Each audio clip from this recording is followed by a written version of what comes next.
On the morning of September 11, 2001, 19 men armed with box cutters directed by a man on dialysis in a cave fortress halfway around the world using a satellite phone and a laptop directed the most sophisticated penetration of the most heavily defended airspace in the world, overpowering the passengers and the military combat-trained pilots on 4 commercial aircraft before flying those planes wildly off course for over an hour without being molested by a single fighter interceptor.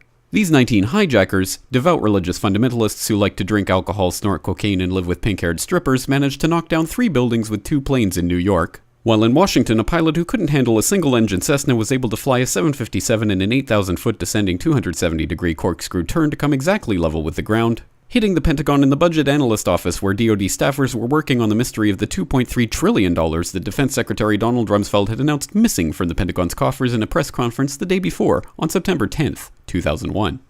Luckily, the news anchors knew who did it within minutes. Osama bin Laden. The pundits knew within hours. Osama bin Laden. The administration knew within the day. Terrorists who committed these acts and those who harbor them. And the evidence literally fell into the FBI's lap. That a hijacker's passport was found blocks from the World Trade Center crash site, if you can believe that. But for some reason, a bunch of crazy conspiracy theorists demanded an investigation into the greatest attack on American soil in history.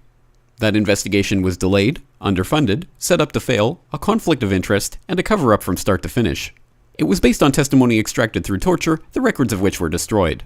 It failed to mention the existence of WTC-7, Able Danger, P-TECH, Sibel Edmonds, OBL and the CIA, and the drills of hijacked aircraft being flown into buildings that were being simulated at the precise same time that those events were actually happening.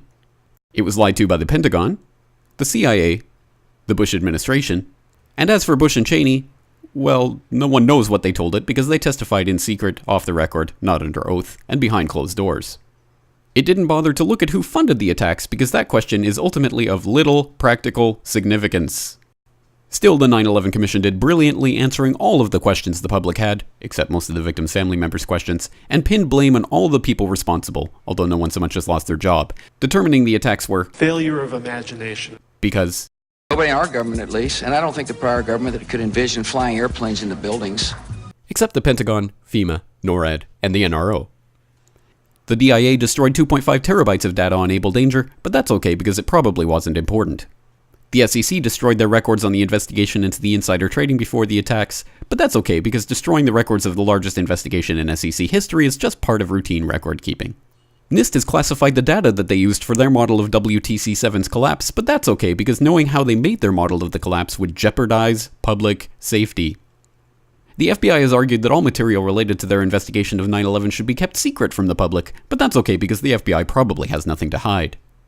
This man never existed, nor is anything he had to say worthy of your attention, and if you say otherwise, you are a paranoid conspiracy theorist and deserve to be shunned by all of humanity. Likewise him, and her, and her, and her, and him. Osama bin Laden lived in a cave fortress in the hills of Afghanistan, but somehow got away. Then he was hiding out in Tora Bora, but somehow got away. Then he lived in Abbottabad for years, taunting the most comprehensive intelligence dragnet employing the most sophisticated technology in the history of the world for a decade, releasing video after video with complete impunity and getting younger and younger as he did so, before finally being found in a daring SEAL team raid which wasn't recorded on video, in which he didn't resist or use his wife as a human shield, and in which these crack special forces operatives panicked and killed this unarmed man, supposedly the best source of intelligence about those dastardly terrorists on the entire planet. Then they dumped his body in the ocean before telling anyone about it. Then a couple dozen of that team's members died in a helicopter crash in Afghanistan. This is the story of 9/11, brought to you by the media which told you the hard truths about his head could be seen to move violently forward. And they took the babies out of the incubators. And mobile production facilities. And the rescue of Jessica Lynch. If you have any questions about this story, you are a batshit paranoid tinfoil dog-abusing baby hater and will be reviled by everyone. If you love your country and or freedom, happiness, rainbows, rock and roll, puppy dogs, apple pie, and your grandma, you will never ever express doubts about any part of this story to anyone. Ever.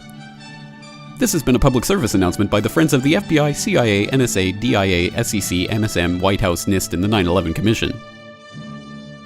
Because ignorance is strength.